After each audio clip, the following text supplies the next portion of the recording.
YouTube. My name is Heather, and I love anti-MLM content here on YouTube.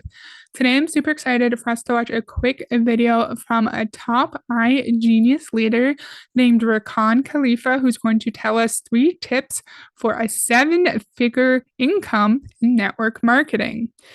Now, I haven't done a Rakan Khalifa video in quite some time, so I'm really excited to watch this and talk about it. So please let me know your thoughts on everything he's saying down below.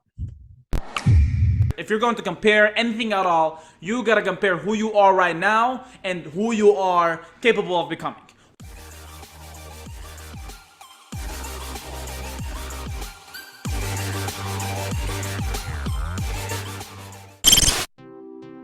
Did you catch him sitting in a bathtub smoking a cigar?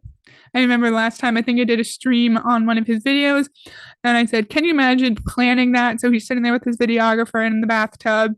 He said, okay, bro, I'm gonna puff my cigar now, and then you're gonna film me puffing a cigar in the bathtub. I'm not sure why smoking a cigar in a bathtub is a flex. I have a bathtub. I could go do that too. That doesn't mean that you're high income, in my opinion. Become an artist in the industry. What do I mean by become an artist? I don't know who I listen to this. Kane, was it you said become an artist? That was me. I listened to this from Kate, and he said, Rakan, you gotta be an artist, man. You gotta be an artist. He loves listening to music. Not Rakan. But he's like, you gotta be an artist in what you're doing. An artist is always real and always unique. That's the word, unique. Right? Think of yourself like an artist. Someone who creates something and uses your own, special talents and the ability to build a dynasty in our organization. A dynasty. So that's great if we knew that like this isn't completely false, because we know they like to say things like this, like you're unique, use your special skills and run your business the way you want to. But we know once you get into your company that the reality is completely different, and you're not really going to have space to be creative and utilize your special skills, right? And you're not going to be able to, as he just said, build a dynasty running your business the way you want. You have to do it exactly how your fancy uplines tell you to do. He said he doesn't really like to listen to music. I'm not a really big music person. I mostly like K-pop, and I only listen to K-pop occasionally. So Rakan, I feel ya. Because every single one of you guys are unique. You guys are unique. And you should focus on your own strengths and skills, so we could all succeed. So he wants us to focus on our own strengths and skills so the whole team can succeed. And we know in network marketing, you can't really get anywhere without your team. However, your team doesn't really need to be making money. In Beachbody, you can be a 15-star diamond and make your like $12,000 a week in your team cycle bonus as long as your people are cycling. But the majority of people in your downline do not need to be making significant money for you to keep your really high paycheck. But he is right in the sense that if people below you aren't hitting certain ranks, aren't meeting certain requirements, you are not going to sustain your income. All succeed. You have to be yourself. Don't pretend that you to be somebody else. I tried this when I first joined network marketing. I tried to be Kane for a sec. Problem is he's black, I'm not. That didn't go well. So that's why I had to be unique. I had to be different. I had to, use my mentor's analogies, use his training, use everything that he's doing, and put my own twist into it. Right? Put that little look like Hamza. What is it called? Look like what, Hamza? Look like Yusuf, look like Hamza. I gotta put down sauce on it. Look like Yusuf, look like Hamza. Habib Tikti, whatever it is. Anyway. So people who've been in MLM before, I'd like to hear your thoughts and opinions on this. When you were in your MLM, did you feel like you had space to be yourself, maybe to be creative, to focus on your strengths and skills? Say you're really artistic and you're into graphic design. Were you encouraged to use that skill to create really engaging graphics? say if you were like a really good like videographer, were you encouraged to create really engaging videos or content and like the way you wanted to do it? I would like to hear. I feel like my first instinct would be probably not. You probably had to follow really strict guidelines, but if I'm off base, please let me know your experiences with this. Right? You gotta put your own sauce. Be yourself. Build your business in a way that works for you. Figure out what you're naturally good at and stand out. Focus on it, right? Focus on it. So he's saying things that are basic, like common knowledge, obvious, but making it seem like it's super groundbreaking. Like, listen to me, and then you're going to have a 7-figure income. And I think that's just a good tip in life. Like, focus on what you're good at and like do what you're good at and what you enjoy, right? But we know chances are it's not relevant within network marketing. You do not compare yourself to other people. Y'all really need to do this. You do not compare yourself with other people. Most people make the mistake of comparing their weaknesses to someone else's strength. And that's kind of that was my biggest mistake.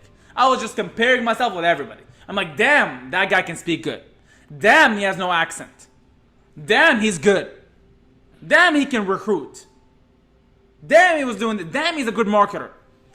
I feel like that's a really basic experience that a lot of people probably experience. Like they are not recruiting, comparing themselves to other people who are like more skilled in certain areas. And I think that's natural and fine. But he's saying like, don't compare, but if someone is an amazing recruiter and you're not, I think of course you're going to compare yourself in this industry because then you're not going to make any money and you're going to wonder why you can't make any money. And I think this is a good way just to maybe distract people. So say you're in Beachbody and you've been in for 2 years and you haven't been able to hit diamond yet, and someone else has been in for 2 years and is like 5-star diamond.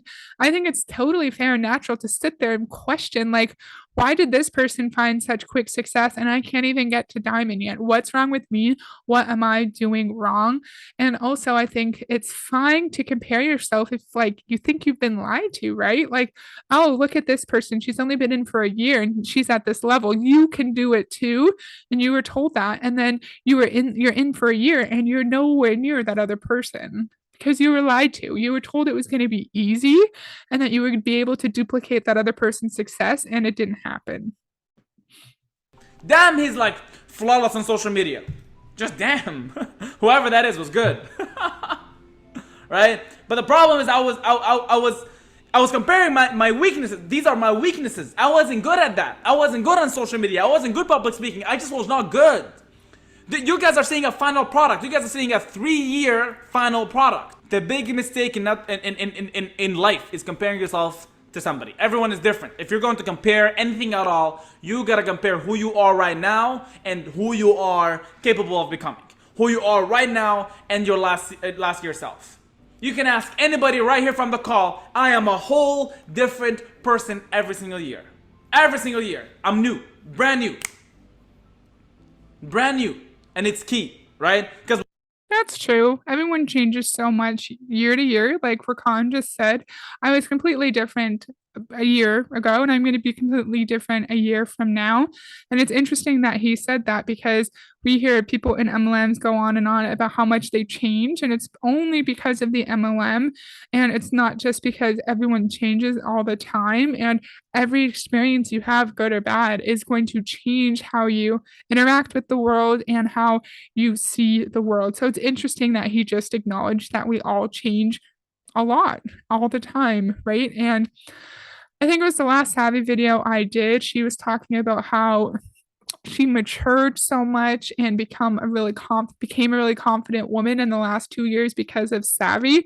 But she changed so much and became more confident because she had to navigate life as a brand new college grad during COVID, when everything was shut down, she had to adapt what she wanted in life because her potentially life changing internship got taken away and she was no longer living independently. She had to stay home with her parents when she wasn't planning on doing that. And it was just so sad that all the credit for her maturity came from Savvy, not just from her analyzing her behavior over the past 2 years and saying, wow, like I'm resilient. I went through a lot and I'm still here and I'm still thriving and I'm doing my best and I'm amazing. It's never the credit to the person. It's always to the MLM.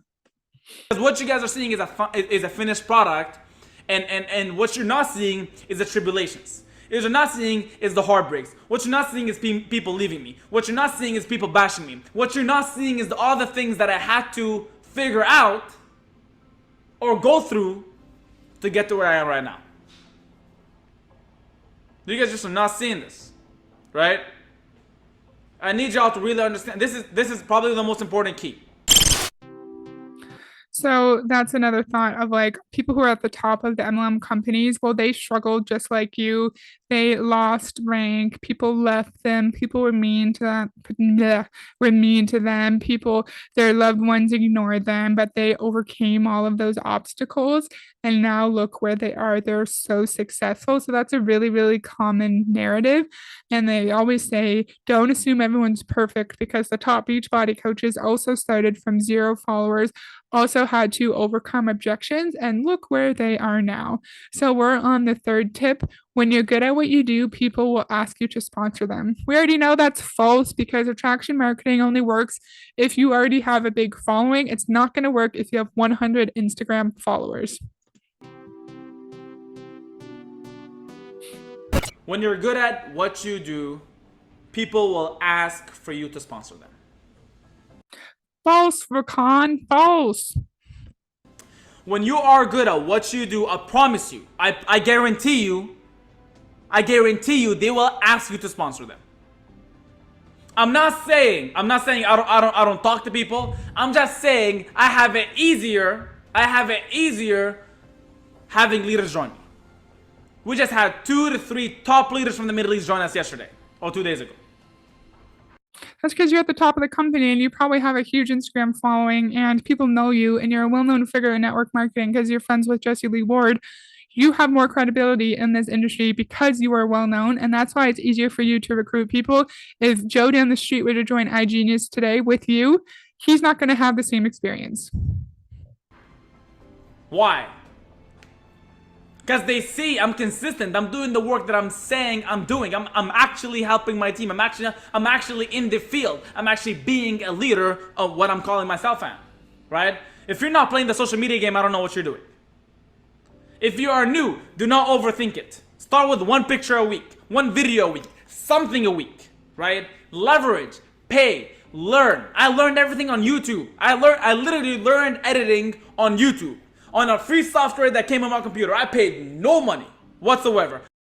I think that's good advice for some people just to like figure it out as you go and like learn things where you can. But some people wouldn't be able to teach themselves YouTube video editing by themselves. Some people need a teacher, like some people need guidance. And I think MLM does not consider that people have different learning styles. And just because Rakan could learn editing from a video on YouTube doesn't mean that like Joseph or Rebecca is going to be able to do that too. So I don't think this advice is relevant for everybody. I took the footage from my phone. I'm telling y'all, no excuses. It's not gonna look the best. It's just not gonna look the best. But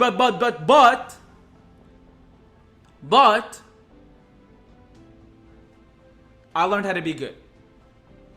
I learned how to do it. Right? People seek out the best people. Did you like those pauses for effect? He's like, but he's like staring us down in the camera. Like for a second, I thought my computer froze. I'm like, oh no. But yeah, he was just pausing for effect to be dramatic. That they possibly can to work with them. People are naturally attracted to the winners and champions and professionals. Why it is that successful people are just more successful? Why? Because people are just attracted to it. My best advice for you is you become the type of person you want to recruit. I think that what that translates into is pretending that you have a level of success that you don't have, portraying a very specific image of your lifestyle, of your experiences in your company so far, and potentially exaggerating and maybe lying about the kind of money you're making and about the kind of team that you have.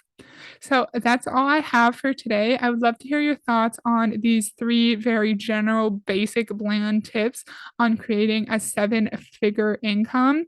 Which one did you think was the most ridiculous? I think it was the last one for sure for me, that people will ask to join you if you're good at what you do. And we know that's not true. We know people like Rakan who have Instagram followings, who are well known in network marketing, they're going to have a significantly easier time recruiting lots and lots of people than the average person who just joined yesterday. So that's all I have for today. I hope you liked it, and I'll see you next time. Bye.